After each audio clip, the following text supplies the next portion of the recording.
Customers have the right to ask barbers for COVID-19 test results. Meetings and seminars get green light.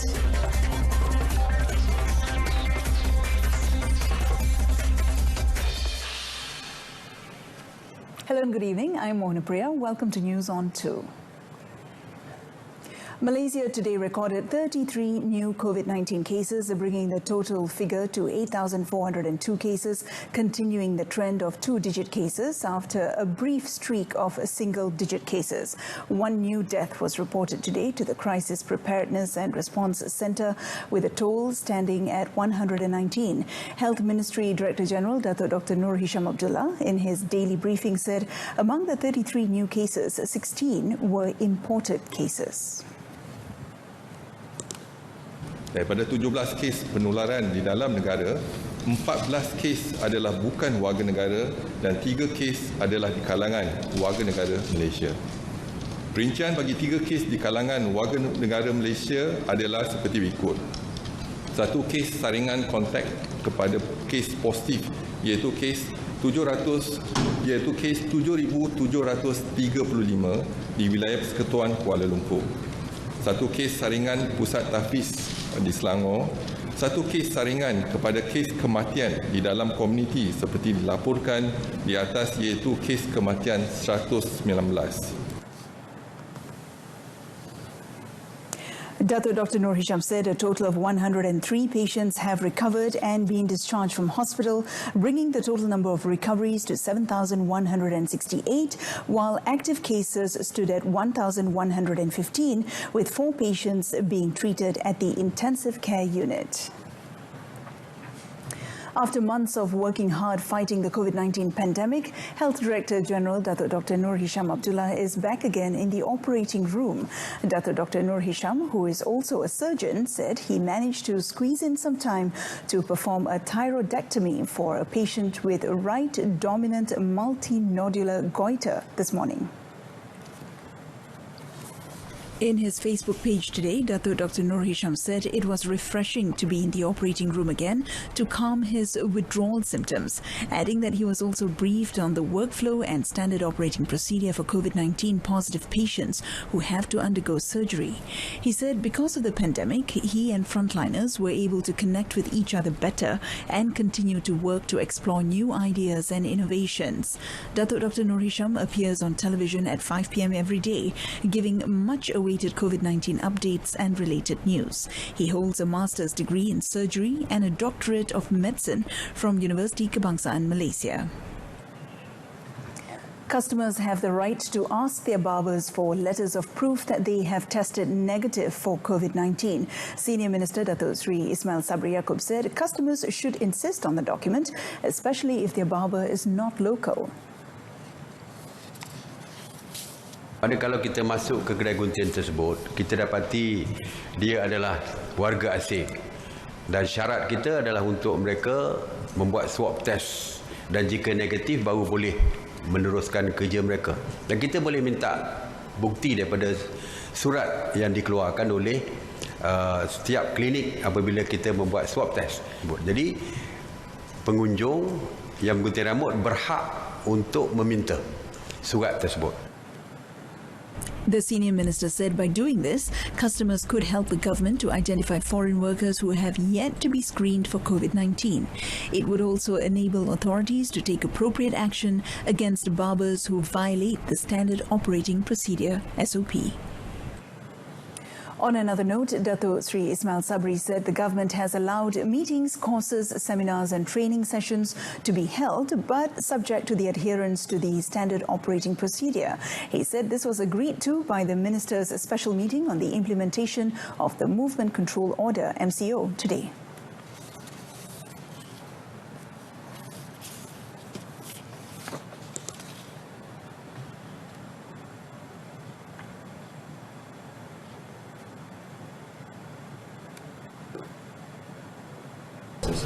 Jadi kami di Rapid Race sebenarnya telah bermula memastikan keselamatan pengguna sejak daripada bulan Januari lagi.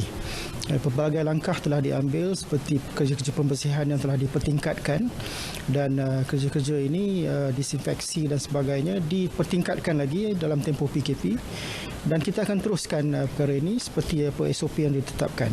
Jadi ini penting untuk meyakinkan masyarakat bahawa menggunakan public transport terutama di Lembah Kelang, di Penang dan di A collective responsibility is required of both parents and teachers to ensure students are safe from COVID-19 infection when schools reopen on 24th June. Perak Education Committee Chairman Razman Zakaria said parents, teachers and students must follow the guidelines given. Razman said a total of 250 secondary schools in Perak will reopen on the 24th of June, involving 34,150 students, while 2,305 of Form 5 students will return to their school dorms. Kementerian tidak membuat paksaan sekiranya ibu bapa mempunyai rasa curiga untuk anaknya datang ke sekolah, maka kementerian tidak memaksa, kerajaan tidak memaksa. He said this when met after visiting Sekolah Menengah Kebangsaan Raja Perempuan Ipoh. The Royal Malaysia Police, PDRM, will intensify monitoring of activities related to illegal racing and motorcycle convoy throughout the enforcement of the Recovery Movement Control Order, RMCO. Bukit Aman Traffic Investigation and Enforcement Department Director, Dato' Azizman Ali Said, said his department's intelligence unit, 42 Squad, will monitor the situation, including curbing street gang activities. Racing and motorcycle convoy activities were received, but police would continuously monitor the situation and to set up roadblocks from time to time. On Sunday, Prime Minister Tan Sri Muhyiddin Yassin announced that the Conditional Movement Control Order CMCO to be replaced by the RMCO from 10th June to 31st August. The RMCO, among others, has allowed for interstate travel and outdoor activities such as cycling and motorcycle convoys to be carried out. On the traffic flows following the lifting of interstate travel ban, Dato' Azizman said his department expected the number of vehicles to increase this weekend and advised the public to adhere to the Standard Operating Procedures SOP. Datuk Seri Tengku Adnan Tengku Mansur's R1 million corruption trial has been postponed pending the Federal Court's decision on an appeal against the disqualification of the High Court judge who initially presided over the case. This came after Deputy Public Prosecutor Julia Ibrahim informed the court that the Federal Court had fixed 17th July to hear the prosecution's appeal against the Court of Appeal's decision to disqualify Judge Mohammad Nazlan Mohammad Ghazali from hearing the former Federal Territories Minister's case. Julia Ibrahim also told the High Court Judge Datuk Mohammad Jamil Hussein, who has been assigned to take over the case, that the prosecution had also asked for a stay of the trial pending the outcome of the appeal. Judge Mohammad Jamil then fixed 24th July for case management. On 12th February, Datuk Seri Tengku Adnan won his appeal at the Court of Appeal to recuse Judge Mohammad Nazlan from hearing his R1 million corruption trial. In the 14-page written judgment dated 15th May, Justice Dato' Rodzariah Bujang, who chaired the three-member Court of Appeal bench, said Judge Mohammad Nazlan might be biased despite his declaration that he would not be prejudiced against Dato' Seri Tengku Adnan after presiding over the case of businessman Dato' Tan Eng Boon. The case was subsequently transferred to another High Court before Judge Mohammad Jamil. On 20th September 2019, Judge Mohammad Nazlan dismissed Dato' Seri Tengku Adnan's defence team application to recuse himself from presiding the case. The application came after the guilty plea of Dato' Tan on 17th September last year on an alternative charge of abetting Dato' Seri Tengku Adnan in receiving a R1 million bribe. The judge then fined Dato' Tan 1.5 million ringgit. General Operations Force PGA personnel seized 1,800 cartons of smuggled cigarettes valued at 380,160 ringgit, inclusive of tax, when they raided a house in Kampung Bindu, Tongkang Pecah, near Batu Pahat yesterday. PGA Central Brigade Commander SAC Muhammad Abdul Halim said 2 local men, aged 35 and 49, were arrested in connection with the seizure of the U2 brand cigarettes. SAC Abdul Halim said the raid was conducted at about 12:30 p.m. with the help of the PGA Battalion 5 Intelligence Branch. In a statement today, he said apart from the 1,800 cartons comprising 360,000 sticks of cigarettes, 2 Proton Wajah cars worth 30,000 ringgit and a Proton Gen 2 valued at 17,000 ringgit believed to be used for distributing the cigarettes were also seized. Muhammad said the seized goods and properties and the 2 suspects had been handed over to the Batu Pahat District Police Headquarters for investigation. The case is being investigated under Section 135, Subsection 1 of the Customs Act 1967. Shah Alam Traffic Police rescued an injured dog on the Federal Highway this morning, gaining praise from social media users. The official Royal Malaysia Police Facebook page, which shared pictures of the incident, said the dog was injured after being knocked by a vehicle at kilometre 13.8 of the highway. Based on the pictures uploaded on the page, the policeman can be seen standing beside the dog, which lies injured in the middle of the busy highway, while his motorcycle is parked against the moving traffic to keep vehicles away from the wounded animal. According to the post, which reads, "Every creature on this earth is precious," help was given to the dog so that it could walk again. The post, which was shared more than 11,000 times, garnered 48,000 likes and over 5,000 comments.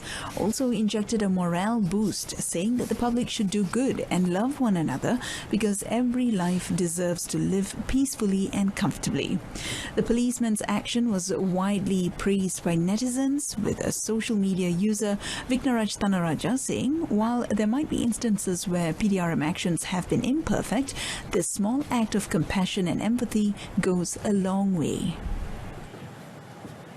Senior Minister Datuk Sri Ismail Sabri Yaakob said the government has allowed meetings, courses, seminars and training sessions to be held, but subject to the adherence to the standard operating procedures, SOPs. He said this was agreed to by the Minister's special meeting on the implementation of the Movement Control Order, MCO, today. Walau bagaimanapun, SOP mengenai mesyuarat dan seminar ini sedang diperhalusi oleh Majlis Keselamatan Negara bersama dengan Kementerian Kesihatan Malaysia, dan dijangka mereka akan membentangkan kepada mesyuarat khas pada hari Isnin nanti untuk kelulusan. InsyaAllah saya akan umumkan mengenai SOP seminar mesyuarat kursus dan latihan ini. Meetings, courses and other similar events have been banned since the government implemented the MCO on 18th March to curb the spread of COVID-19 in the country. Meanwhile, the senior minister added that the government is also considering updating the SOP for non-Muslim places of worship. Menteri Perpaduan Negara Datuk Halimah Sadiq bahawa beliau akan membentangkan cadangan SOP baru rumah ibadah bukan Islam pada hari Isnin nanti, waktu mesyuarat khas menteri-menteri. Jadi mungkin akan adalah cadangan mengenai waktu beribadah. Kalau sekarang 1 hari, mungkin tambahan hari dan sebagainya, kita akan tunggu pada hari Isnin nanti. At the moment, 171 non-Muslim places of worship can open 1 day per week and are limited to 30 people. For mosques, the capacity is 1/3 of the usual capacity. Malaysia is 2 days into the Recovery Movement Control Order, RMCO, which will last up to 31st August. Prasarana has always put priority on the safety of its passengers, especially since it began operating at full capacity since the Recovery Movement Control Order, RMCO, was implemented on 10th June. This is to ensure that every guideline and SOP are adhered to by passengers and operators alike. Among them is the use of face masks and encouraging cashless payment of fares to limit physical interactions. Prasarana Malaysia Berhad Group Chief Operating Officer Muhammad Nizam Alias hoped that passengers comply with the social distancing, sanitizing and other crowd control measures implemented by Prasarana. Jadi kami di Rapid Race sebenarnya telah bermula memastikan keselamatan pengguna sejak daripada bulan Januari lagi. Pelbagai langkah telah diambil seperti kerja-kerja pembersihan yang telah dipertingkatkan dan kerja-kerja ini disinfeksi dan sebagainya dipertingkatkan lagi dalam tempoh PKP dan kita akan teruskan perkara ini seperti SOP yang ditetapkan. Jadi ini penting untuk meyakinkan masyarakat bahawa menggunakan public transport terutama di Lembah Kelang, di Pening dan di Kuantan adalah selamat. Muhammad Nizam also gave his assurance that public facilities, including business premises, washrooms and suraus, will be regularly sanitized. He added that public patronage of the buses and trains in the Klang Valley had picked up by 30% since the start of the RMCO.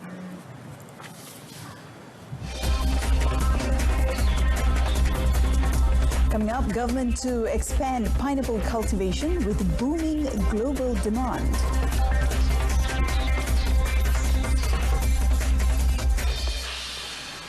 Economists have lauded the government's stance of utilizing domestic borrowings to fund its stimulus packages, the Prihatin Rakyat Economic Stimulus Package, Prihatin, and the Short-Term Economic Recovery Plan, Penjana, calling the move exemplary. The two financial aid packages announced recently are the largest ever in the nation's history. Prihatin, 260 billion ringgit, and Penjana, 35 billion ringgit, compared to the 67 billion ringgit stimulus to shield the economy from negative impacts during the global financial crisis a decade ago. Despite the huge spending this time round, economists opined the move as justified, as the magnitude of the COVID-19 economic impact is expected to be much worse than the world had experienced during the global financial crisis in 2009. To date, the total fiscal injection to the stimulus packages stood at 45 billion ringgit. MIDF research economist Mazlina Abdul Rahman said increasing the expenditure on top of declining revenue pushed the government's fiscal position to a tougher state for this year. She also said lower global oil prices and gross domestic product GDP contraction anticipated for this year suggests that government revenue will be reduced, while loss of income by businesses on top of tax exemptions announced in the stimulus packages, including Penjana, will reflect in lower tax collection. However, Mazlina noted this is a global trend, as most of the countries throughout the world are pumping in money in efforts to reduce the adverse effect of the pandemic on their economy. The Malaysian Digital Economy Corporation, MDEC, expects a 20% growth in e-commerce contribution to the digital economy this year, despite the enforced movement control order to contain the spread of COVID-19.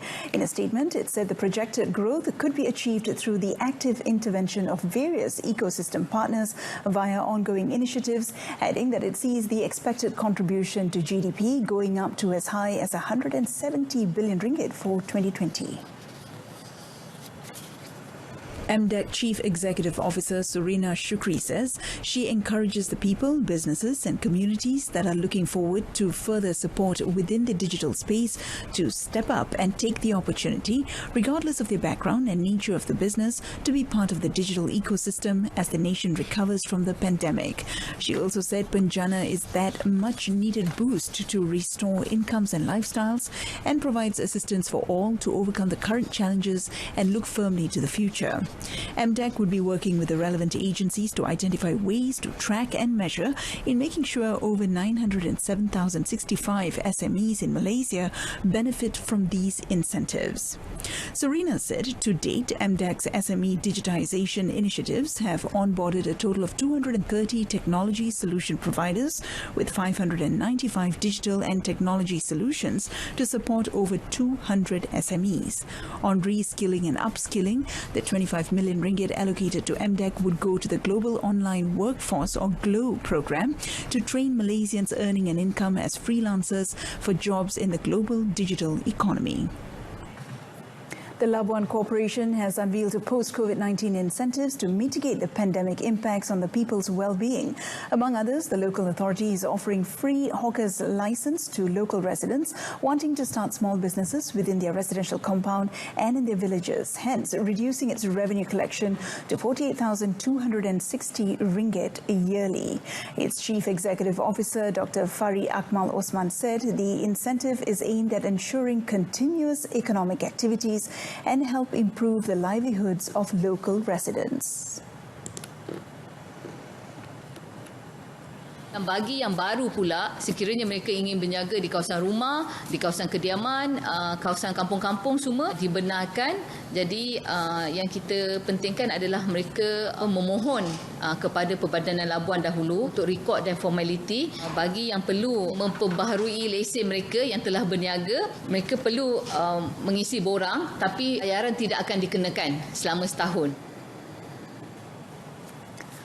Dr. Fari also said the food delivery services by food riders would be extended until 31st December this year, involving 122 food riders registered with the LC. She added at least 200 jobs will be created soon in the digital enterprise, e-commerce, gig economy, services and gastronomy sectors on the island. The Federal Territories Ministry, she said, has allocated 15 million ringgit in development fund to the LC this year to implement small projects to revive the local economy quickly.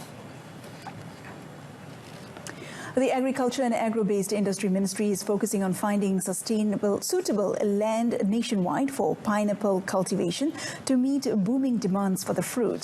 Its Deputy Minister, Datuk Che Abdullah Matnawi, said the country's pineapple industry is growing rapidly, with last year's export for pineapples-based products at 491 million ringgit. Datuk Che Abdullah said the growth in export was a 60% increase from the 343 million ringgit achieved in 2018. Negeri Johor ini adalah merupakan negeri pengeluar utama makna nenas, dan kerajaan komited untuk mengembangkan ke negeri-negeri lain dalam usaha untuk mengeluarkan bekalan nenas ni, yang sehingga ke hari ini makna permintaannya melebihi daripada pengeluaran yang kita buat. He said this during his working visit to the Pineapple Technology Development Unit at Alo Bukit in Pekan Nanas today. Datuk Che Abdullah also said that besides Johor being the biggest pineapple producer in the country, the fruit is also grown in Sarawak, Pahang, Sabah and Kedah. He said the country exported pineapple products to more than 20 countries, including Singapore, Egypt, United Arab Emirates, China, Japan and Saudi Arabia. He also said despite the 16,653 hectares of pineapple plantations nationwide, Malaysia was still not producing enough to meet the demands from the global market.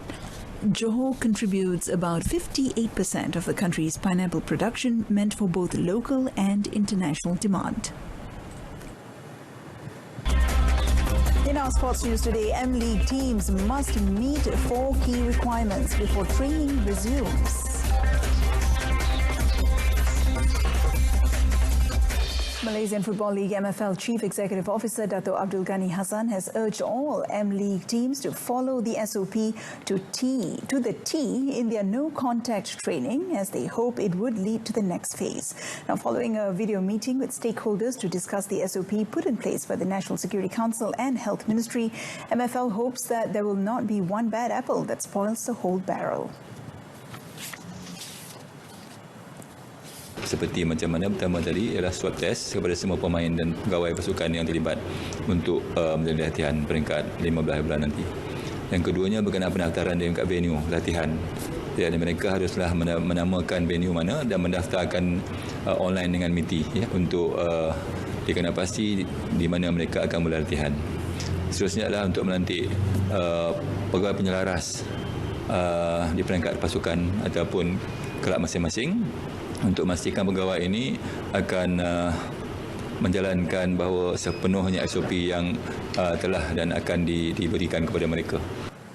Dato' Abdul Ghani said these 4 aspects are crucial in preventing any violation of the SOPs set by the National Security Council, Ministry of Health and Ministry of Youth and Sports.